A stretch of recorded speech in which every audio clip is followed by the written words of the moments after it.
बन जाना चाहिए।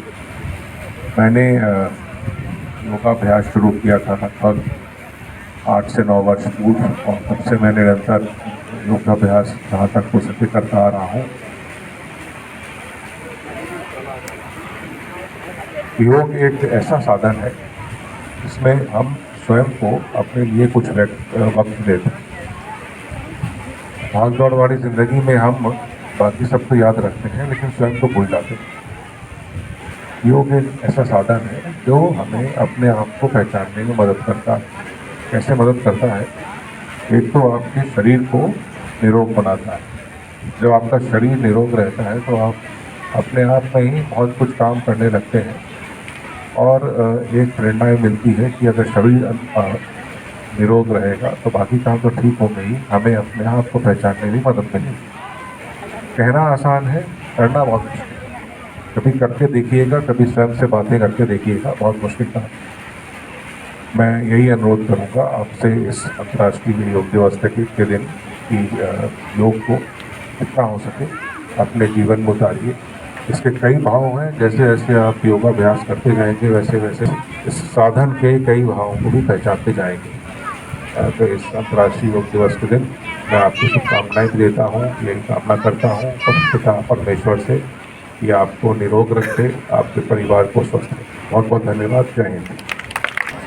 योगाचार्य महोदय, आज के 10वें अंतर्राष्ट्रीय योग दिवस पर जनपद बलरामपुर में पधारे हुए पूरी सभा के नोडल अधिकारी आदरणीय प्रमुख सचिव सर, आपका बहुत बहुत यहाँ स्वागत है।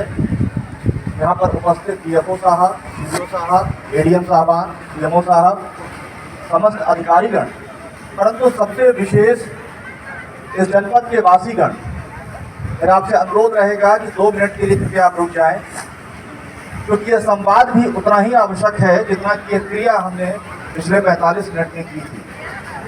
क्योंकि इसकी सारभूतता क्या है, इस पर परिचर्चा, एक सूक्ष्म परिचर्चा बड़ी आवश्यक है। तो मेरा निवेदन है, कृपया 2 मिनट जरूर से रुके। मित्रों, ये अंतर्राष्ट्रीय योग दिवस जिसे यूनाइटेड नेशंस ने मान्यता दी हुई है, यह जितना पौराणिक है, एंशियंट है, उतना ही मॉडर्न भी है। यह मात्र हमें निरोग रखने के लिए, निर्धायु रखने का ही साधन नहीं, परंतु अपने शरीर, मन और सबसे जरूरी चीज अपने मस्तिष्क पर स्वयं का नियंत्रण साध्य करने का भी एक तंत्र है।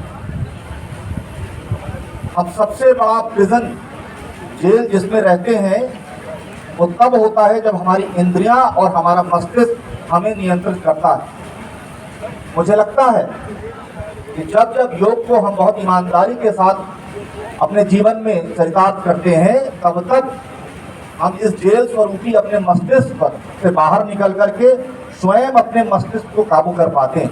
और जब हम अपने मस्तिष्क एवं अपने हृदय और एवं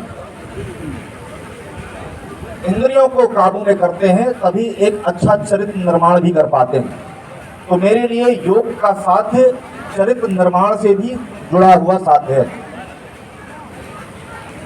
जब जब हम भारत को विश्व गुरु की उपाधि देने की परिकल्पना करते हैं, मुझे लगता है योग ऐसा एक तंत्र रहा है जो कि सिद्ध रूप से भारत को ख्याति समस्त तीनों लोक में दिया हुआ है कि किस प्रकार से जब मानव अपने मन, मस्तिष्क और शरीर पर स्वयं का काबू स्थापित कर देता है, तो वह नारायण के करीब पहुंच पाता है।